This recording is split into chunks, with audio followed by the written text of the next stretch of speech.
बाबू वीर कुंवर सिंह के धरती से राउत पवन सिंह,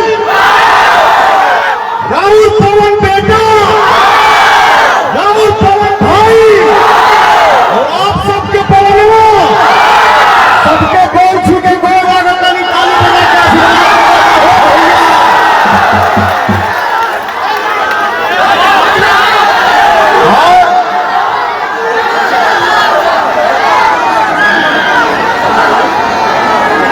आप सब हमेशा एक बार मैंने बोल ही क्या दिया, मैं तो बहुत चुप रहता हूं।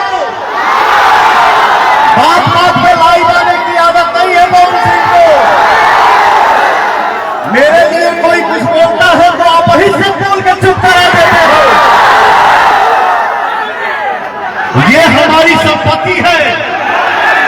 मैं कहीं भी जाता हूं दुनिया के किसी भी कोने में तो यही बोलता हूं कि मेरे पास पैसा नहीं है, लेकिन दुआ की संपत्ति है तभी पवनवा जिंदा है।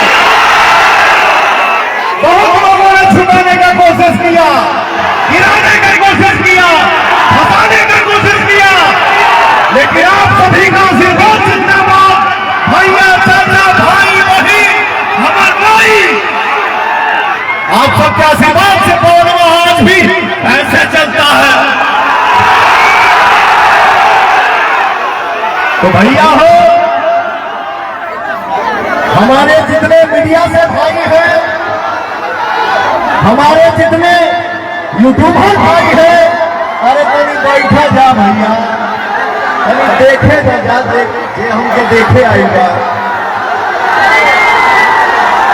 सबको प्रणाम।